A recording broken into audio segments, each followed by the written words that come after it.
I've got about apparently 5 or 6 minutes to say the most useful things I can think of. I'm going to do my best. It was suggested that I distill things down to three items. I think I'll go with 4, and I'll try. I think these are pretty important ones. Some of them are going to sound like, well, you've heard it before, but it's worth re-emphasizing. I think the first is you need to work, depending upon how well you want to do, and particularly if you're starting a company, you need to work super hard. So what does super hard mean? Well, when my brother and I were starting our first company, instead of getting an apartment, we just rented a small office and we slept on the couch. And we showered at the YMCA, and we're so hard up we had just one computer. So the website was up during the day, and I was coding at night, 7 days a week, all the time. And I sort of briefly had a girlfriend in that period, and in order to be with me, she had to sleep in the office. So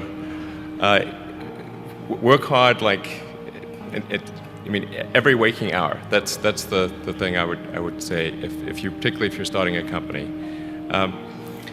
And I mean, if you do simple math, you say like, okay, if somebody else is working 50 hours and you're working 100, you'll get twice as much done in the course of a year as the other company. The other thing I'd say is that if you're creating a company or if you're joining a company, the most important thing is to attract great people. So either join a group that's amazing, that you really respect, or if you're building a company, you've got to gather great people. I mean, all a company is a group of people that have gathered together to create a product or service. And so depending upon how talented and hardworking that group is, and the degree to which they are focused cohesively in a good direction, that will determine the success of the company. So do everything you can to gather great people if you're creating a company.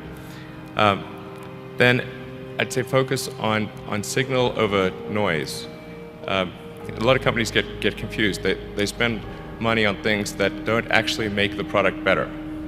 So, for example, at Tesla, we've never spent any money on advertising. We put all of the money into R&D and manufacturing and design to try to make the car as good as possible. I think that's the way to go. So, for any given company, just can keep thinking about, are these efforts that people are expending, are they resulting in a better product or service? And if they're not, stop those efforts. And then the final thing is to sort of don't just follow the trend. So you may have heard me say that it's good to think in terms of the physics approach of first principles, which is, rather than reasoning by analogy, you boil things down to the most fundamental truths you can imagine, and you reason up from there. And this is a good way to figure out if something really makes sense, or if it's just what everybody else is doing. It's hard to think that way. You can't think that way about everything. It takes a lot of effort. But if you're trying to do something new, it's the best way to think.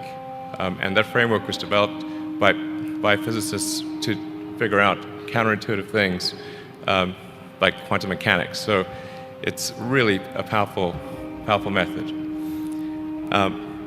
Anyway, so that's, and then I think that the final thing I would encourage you to do is, now is the time to take risk. You don't have, you don't have kids. As you get older, your obligations increase. So and once you have a family, you start taking risk not just for yourself, but for your family as well. It gets much harder to do things that might not work out. So now is the time to do that before you have those obligations. So I would encourage you to take risks now. Do something bold. You won't regret it. Thank you.